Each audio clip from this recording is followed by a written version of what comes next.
Hello everyone, it's time for business. I'm Charles Aite.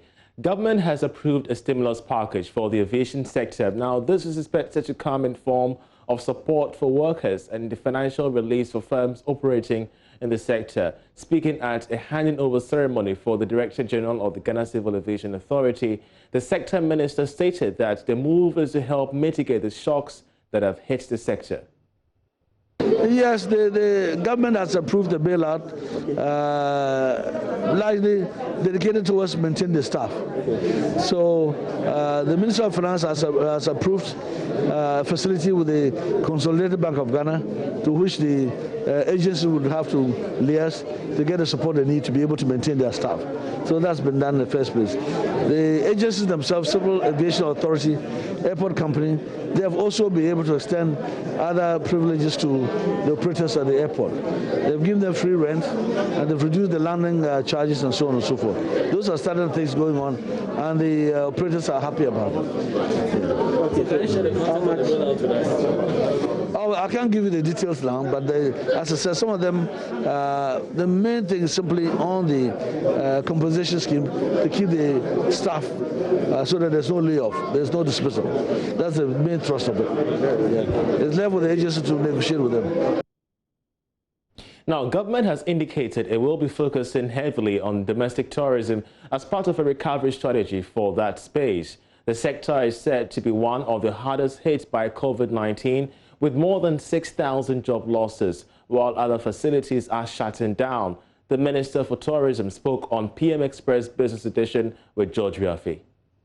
You know, with this project that we are implementing, the Ghana Tourism Development Project is looking at the various challenges that confront the industry and lending the support to address them. So as we complete this first phase, we can get even more support to do bigger things, and that is how we are going to make the impact. So this first phase is to address the fundamental challenges, like we are looking at policy, our tourism policy, we are looking at our culture policy, we are looking at our training policy for the industry, because this is a service industry, and therefore you need to, the service should be excellent, so that people will feel gratified to come back to you again. And under the project, we are going to set up a state-of-the-art training institute. So all that together, by the time we complete the first phase of the project, we would have addressed some of the fundamental challenges, and then we will get even more funding to do bigger things. It's been of a great concern to people who patronize the industry and others about standardization.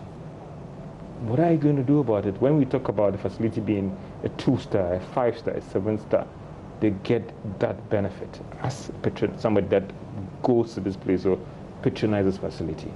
Yeah, and this is the mandate of the Ghana Tourism Authority to ensure that as it regulates all these hotels and all these facilities within the tourism business environment, that they comply with the standards that are set. And recently we have passed the tourism travel trade regulations, and we have also passed the tourism site regulations, and these regulations are going to give them the mandate to actually regulate what happens at our tourist sites and how they are managed and all that, as well as our travel and tour operators, how they are supposed to operate, what their facilities are to be like, and all that. So these regulations that have recently been passed by Parliament. Now, government has secured some funding from the World Bank to help with the establishment of job placement centers across the country. The Deputy Employment Minister, Bright Rekubrobe, disclosed this at the Joy Business Jobs and Salaries Roundtable. He added that this should help deal with unemployment in the country. We have already had approval with World Bank granting us, it's a holistic package of about $200 million.